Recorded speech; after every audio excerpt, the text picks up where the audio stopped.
In a world increasingly reliant on cashless payments, Wirecard wasn't just a company, it was a promise of the future. Its sleek branding and cutting-edge technology symbolized innovation, trust, and the limitless possibilities of Fintech. But behind the promise lay a deception of epic proportions. Wirecard wasn't building the future, it was fabricating one. With 1.9 billion euros missing and an empire built on lies, this wasn't just a financial scandal. It was one of the greatest corporate betrayals of our time. How did Wirecard convince the world it was untouchable? Who orchestrated the lies? And what does this scandal reveal about the fragile trust underpinning global finance? Today, we unravel the billion-euro lie that fooled the world.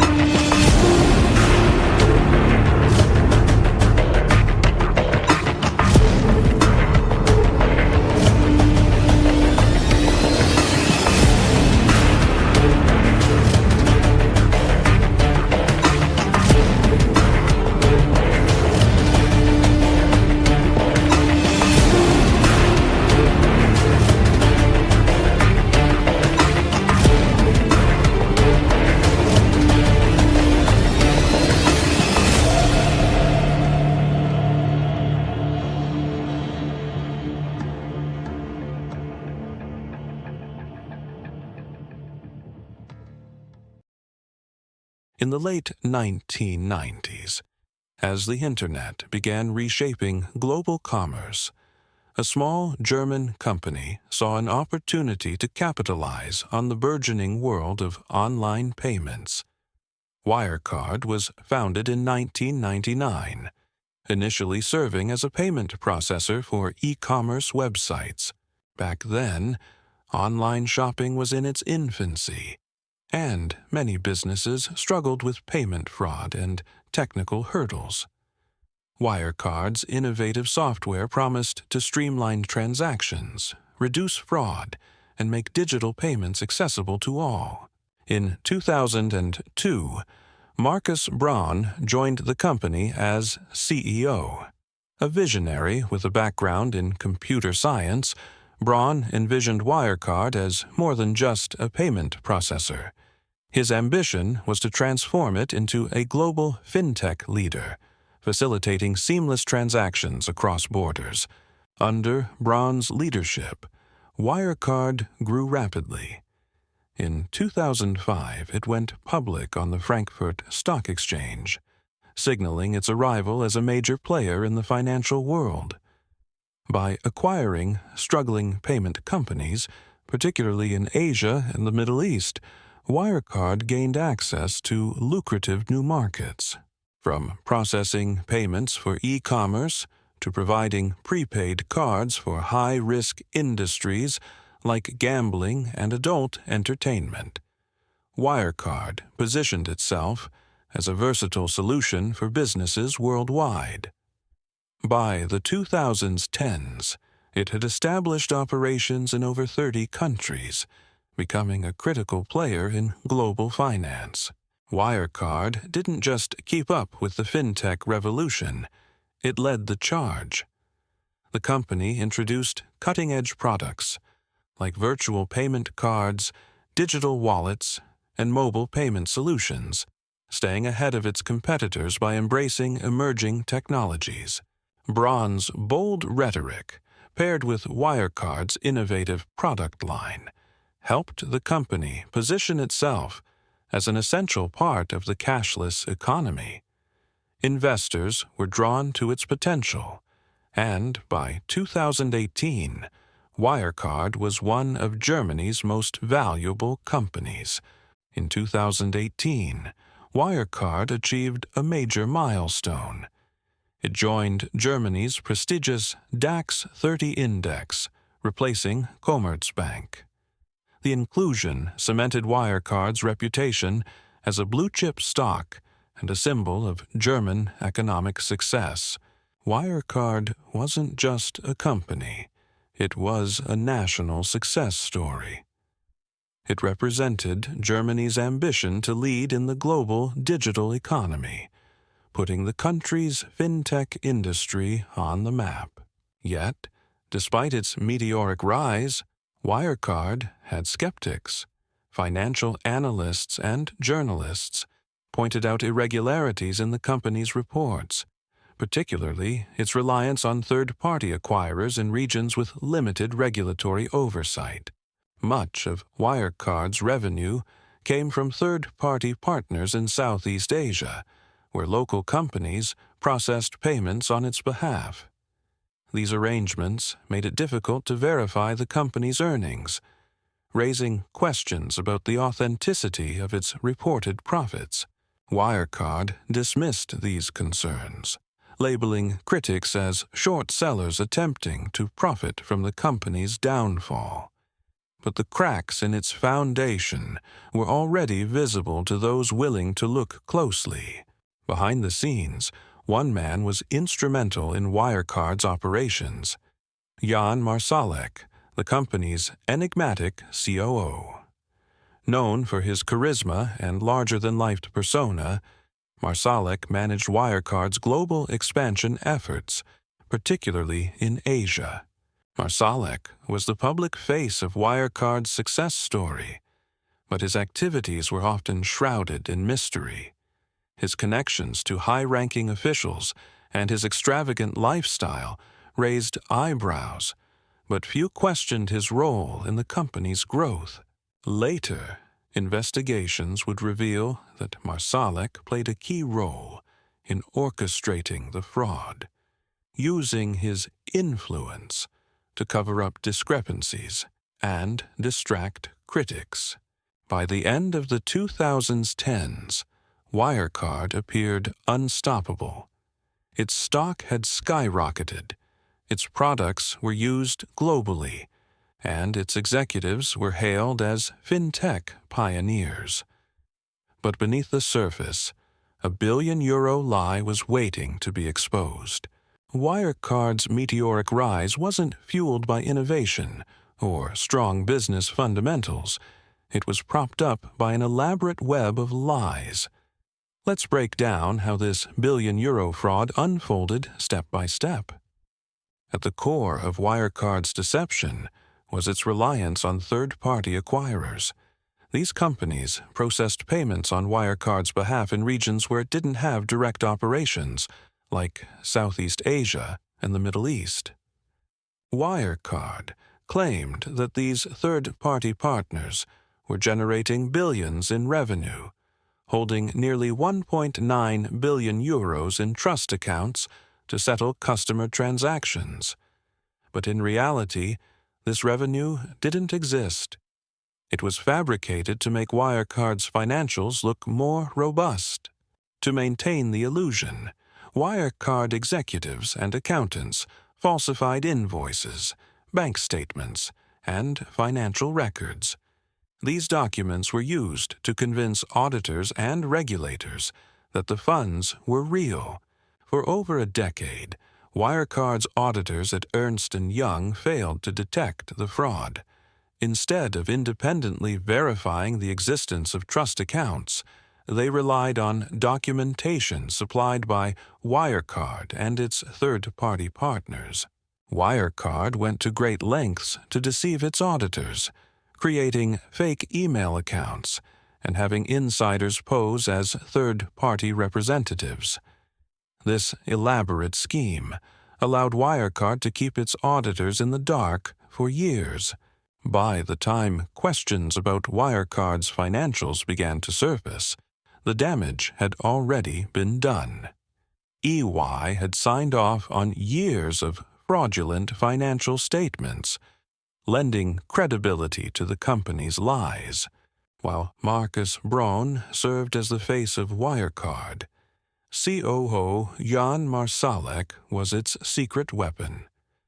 Described as both charismatic and enigmatic, Marsalek oversaw the company's operations in Asia, where much of the fabricated revenue originated.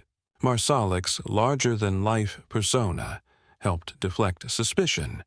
He cultivated an aura of invincibility, claiming connections to global intelligence agencies and flaunting a lifestyle that symbolized success. But behind the scenes, Marsalek was orchestrating much of the fraud. His international connections allowed him to move money discreetly and create a labyrinth of fake accounts that auditors couldn't trace. In 2019, investigative journalists from the Financial Times began exposing discrepancies in Wirecard's financial reports. They uncovered suspicious transactions, unverifiable third-party accounts, and potential accounting fraud. Wirecard responded aggressively, accusing the Financial Times of working with short sellers to manipulate its stock price. The company even convinced German regulators to investigate the journalists rather than the allegations.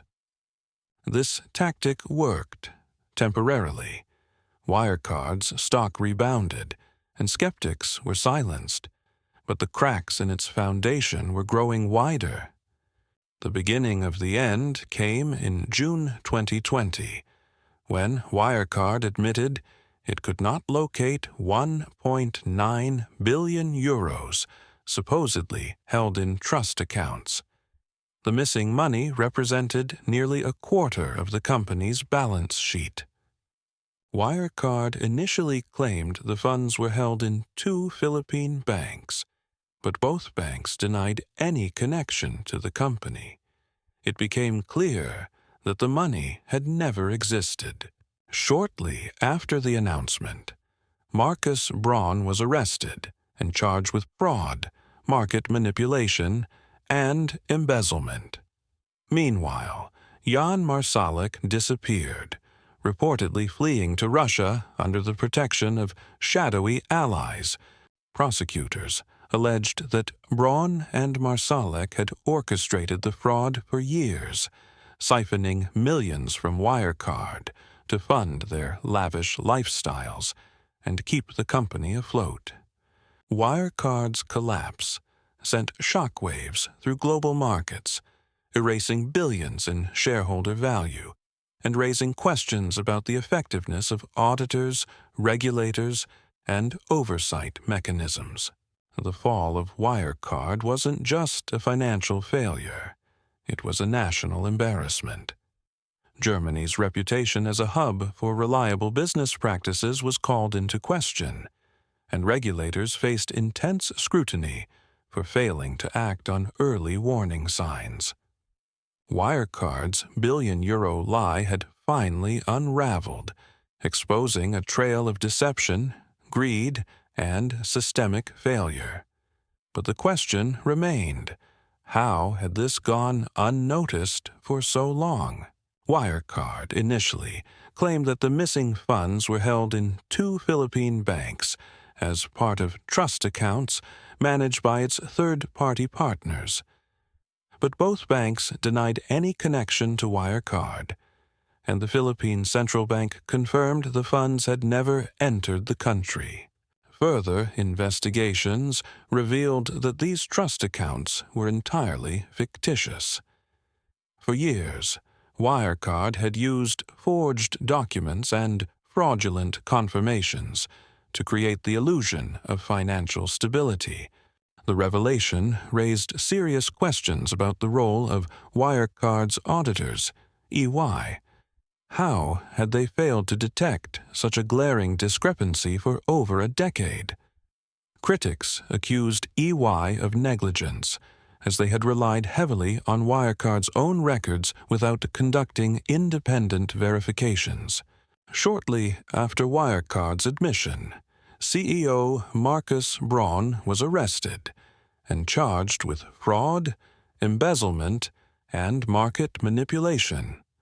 Prosecutors accused Braun of knowingly inflating Wirecard's assets and revenue to attract investors and keep the company afloat. During his trial, Braun maintained his innocence, claiming he had been misled by others within the company. But evidence presented by prosecutors suggested otherwise, showing Braun had personally approved many of the fraudulent transactions. While Braun faced justice, Jan Marsalek, the mastermind behind many of Wirecard's fraudulent schemes, vanished without a trace. Reports indicated that Marsalek fled to Russia, using his connections with intelligence agencies and criminal networks to evade capture. Despite international efforts to locate him, Marsalek remains at large, a fugitive who continues to evade authorities. His mysterious disappearance has only deepened the intrigue surrounding Wirecard's collapse. The Wirecard scandal wasn't just a corporate failure, it was a regulatory failure as well. BaFin, Germany's financial watchdog, faced intense criticism for failing to act on multiple warnings about Wirecard's irregularities. Instead of investigating Wirecard, BaFin had taken the extraordinary step of targeting its critics, even filing criminal complaints against journalists who exposed the fraud. This raised serious concerns about conflicts of interest and regulatory complacency.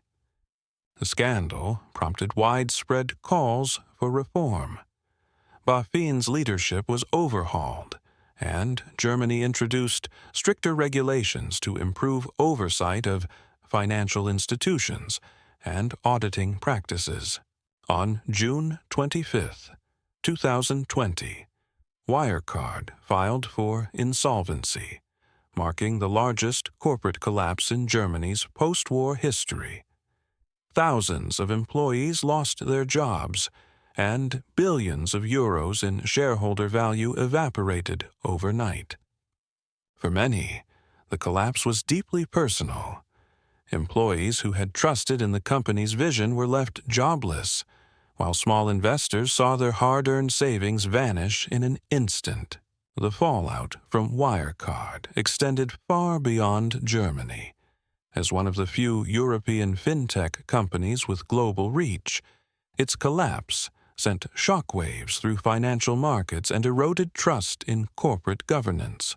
In the aftermath, Wirecard's creditors and investors launched a wave of lawsuits against the company's executives, auditors, and regulators. Many sought compensation for their losses, but the legal battles are far from over. The scandal also prompted legislative reforms, not just in Germany, but around the world. Countries began reevaluating their oversight frameworks, pushing for greater accountability and transparency in the financial sector. The collapse was more than just a corporate scandal. It was a wake-up call for the global financial system. It revealed how easily trust can be manipulated, and how critical vigilance is in maintaining the integrity of markets.